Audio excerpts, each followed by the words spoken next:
ദേശാഭിമാനി മുഖപ്രസംഗം 2024 ജൂൺ 17.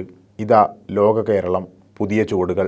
പച്ചയാം വിരിപ്പിട്ട സഹ്യനിൽത്തല വെച്ചും സ്വച്ഛാബ്ദി മണൽത്തിട്ടാം പാദോപദാനം പൂണ്ടും പള്ളി കൊണ്ടിടുന്ന നിൻ പാർശ്വയുഗ്മത്തെ കാത്തുകൊള്ളുന്നു കുമാരിയും ഗോകർണേശനും അമ്മേ.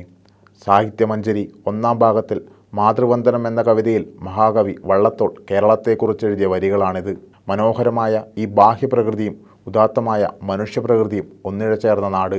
ഗ്രാമങ്ങളും വയലുകളും പുഴയും പുൽമേടുകളും മലകളും കാടും കായലോരവും നിറഞ്ഞ നാട്. ഇന്നിപ്പോൾ ലോകം മുഴുവൻ മാറ്റൊലികൊള്ളുന്ന ഒരു ശബ്ദമാണ് ഇന്ത്യയുടെ തെക്കേയറ്റത്ത് കിടക്കുന്ന കൊച്ചു കേരളത്തിൻ്റെ പേര്. ലണ്ടനിൽ, വാഷിങ്ടണിൽ, ബീജിങ്ങിൽ, മോസ്കോയിൽ, ലോകത്ത് എവിടെ ചെന്നാലും മലയാളി ശബ്ദം കേൾക്കാം. അതെ, മനുഷ്യജീവിതത്തിൽ വേരുകളാഴ്ത്തി വിശ്വമാകെ പടർന്നു പന്തലിച്ചു നിൽക്കുന്നൊരിടമായി നമ്മുടെ കേരളം മാറിയിരിക്കുന്നു. കേരളം എന്നാൽ ലോക കേരളമാണ്. അതായത് കേരളത്തിന് പുറത്തും കേരളമുണ്ട്. പുറത്തുള്ള കേരളം അഥവാ കേരളീയർ നമ്മുടെ നാടിൻ്റെ സാമ്പത്തിക വളർച്ചയ്ക്കും സാമൂഹ്യ പുരോഗതിക്കും സാംസ്കാരികമായ മുന്നേറ്റത്തിനുമെല്ലാം അമൂല്യമായ സംഭാവനകളാണ് നൽകുന്നത്. ലോകത്തിൻ്റെ ഏതു പ്രദേശത്ത് കഴിയുന്ന മലയാളിക്കും പിറന്ന മണ്ണിനെ മറക്കാനാവില്ല. നാടിൻ്റെ മുന്നോട്ടുള്ള പ്രയാണത്തിൽ വിശ്വമാകെ വ്യാപിച്ചു കിടക്കുന്ന ഈ പ്രവാസി സമൂഹത്തിന് വലിയ പങ്കുണ്ട്. എല്ലാ മേഖലകളിലും ഈ പങ്കാളിത്തം ഉറപ്പാക്കുകയും വേണം. ഇതോടൊപ്പം പ്രവാസികളുടെ നാനാതരത്തിലുള്ള പ്രശ്നങ്ങളും പരിഹരിക്കേണ്ടതുണ്ട്. എന്നാൽ നമ്മുടെ ഭരണാധികാര മേഖലകളിൽ പ്രവാസി പങ്കാളിത്തം കുറവായിരുന്നു. ഈ കുറവ് പരിഹരിക്കുകയെന്ന ലക്ഷ്യത്തോടെയാണ് പിണറായി സർക്കാർ ലോക കേരള സഭയ്ക്ക് രൂപം നൽകിയത്. ഈ സഭയുടെ 4-ാം സമ്മേളനം 2 ദിവസമായി തിരുവനന്തപുരത്ത് ചേർന്ന് ശനിയാഴ്ച സമാപിച്ചപ്പോൾ സുപ്രധാന തീരുമാനങ്ങളാണ് പ്രഖ്യാപിച്ചിട്ടുള്ളത്. ഇന്ത്യക്കാകെ മാതൃക കാണിക്കുന്ന പുതിയ ചുവടുകൾ. മുന്നേ ചേർന്ന 3 സഭകളുടെ തീരുമാനങ്ങളിൽ എത്രമാത്രം പ്രാവർത്തികമാക്കാൻ കഴിഞ്ഞുവെന്നതും സഭ ചർച്ച ചെയ്തു. വിവിധ വിഷയങ്ങൾ ഉന്നയിക്കപ്പെട്ട സഭയിൽ കേരളത്തിൻ്റെ വികസനത്തിന് ക്രിയാത്മകമായ ഒട്ടേറെ നിർദ്ദേശങ്ങളുമുണ്ടായി.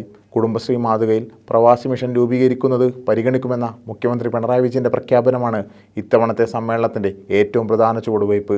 പ്രവാസികളുടെ പുനരധിവാസത്തെ മുൻനിർത്തി പ്രവാസി ഗ്രാമസഭകൾ വിളിച്ചു ചേർക്കാനും സ്വയം സഹായ സംഘങ്ങൾ, സഹകരണ സംഘങ്ങൾ എന്നിവ രൂപീകരിക്കാനും തീരുമാനമുണ്ട്. നമ്മുടെ കല, സംസ്കാരം എന്നിവ വിദേശ രാജ്യങ്ങൾ പ്രദർശിപ്പിക്കുന്നതിൻ്റെയും ബ്രാൻഡ് ചെയ്യുന്നതിൻ്റെയും ഭാഗമായി കലാമണ്ഡലത്തിൻ്റെ ആഭിമുഖ്യത്തിൽ വൈവിധ്യമാർന്ന കലകളെ കോർത്തിണക്കി വിവിധ രാജ്യങ്ങളിൽ പരിപാടി സംഘടിപ്പിക്കും. വിദേശ രാജ്യങ്ങളുമായുള്ള കരാറുകളിൽ കുടിയേറ്റവും വിഷയമാക്കാൻ കേന്ദ്രത്തോട് ആവശ്യപ്പെടും. പ്രവാസം അവസാനിപ്പിച്ച് മടങ്ങുന്നവർക്ക് വാർദ്ധക്യകാലം ചെലവഴിക്കാൻ സൗകര്യമൊരുക്കുന്നതും പരിഗണിക്കും. ലോക കേരള സഭയ്ക്ക് നിയമപരിരക്ഷ നൽകുന്നതിന് നിയമം നിർമ്മിക്കുന്നതും ആലോചിക്കും. ജനുവരിയിൽ ആഗോള നിക്ഷേപ സംഗമം സംഘടിപ്പിക്കും. വിദേശ സർവകലാശാലകൾ, കോഴ്സുകൾ, തൊഴിൽ നിയമങ്ങൾ എന്നിവ നോർക്കയുടെയും ലോക കേരള സഭയുടെയും വെബ്സൈറ്റുകളിൽ പ്രസിദ്ധപ്പെടുത്തും. ഇങ്ങനെ ഒട്ടേറെ തീരുമാനങ്ങൾ 4-ാം സമ്മേളനം കൈക്കൊണ്ടിട്ടുണ്ട്. ഈ സമ്മേളനത്തിൽ 100-ലേറെ രാജ്യങ്ങളിൽ നിന്നുള്ള മലയാളികളുടെ പ്രതിനിധികളുണ്ടായി. മറ്റു സംസ്ഥാനങ്ങളിൽ നിന്നും പ്രതിനിധികളെത്തി. കേരള മൈഗ്രേഷൻ സർവേയുടെ ഏറ്റവും ഒടുവിലത്തെ കണക്ക് പ്രകാരം 26 ലക്ഷം കുടിയേറ്റ മലയാളികളുണ്ട്. 2023 2,14,000 കോടി രൂപ പ്രവാസി മലയാളികൾ കേരളത്തിലേക്ക് അയച്ചു. ഇന്ത്യയാകെ എടുത്താൽ $7,000 കോടി. മൈഗ്രേഷൻ സർവേയിൽ കാണുന്ന മറ്റൊരു പ്രധാന കാര്യം വികസിത പാശ്ചാത്യ നാടുകളിലേക്ക് കുടിയേറുന്നവരുടെ എണ്ണം കൂടുന്നുവെന്നാണ്. ഓസ്ട്രേലിയ, ന്യൂസിലൻഡ്, കാനഡ, യൂറോപ്യൻ രാജ്യങ്ങൾ എന്നിവിടങ്ങളിലേക്കാണ് കുടിയേറ്റം വർദ്ധിക്കുന്നത്.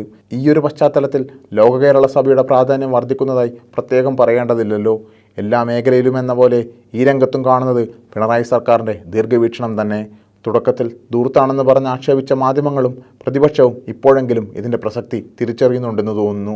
വിവാദങ്ങളിൽ മടുക്കാതെ മുന്നോട്ടു പോയ സർക്കാരിൻ്റെ നിലപാടുകളെ പ്രവാസികൾ ഒന്നടങ്കം അംഗീകരിക്കുന്നുവെന്ന് മുൻസഭകളിൽ എന്ന പോലെ 4-ാം സഭയിലെ പങ്കാളിത്തവും ചർച്ചകളും തീരുമാനങ്ങളും വ്യക്തമാക്കുന്നുണ്ട്.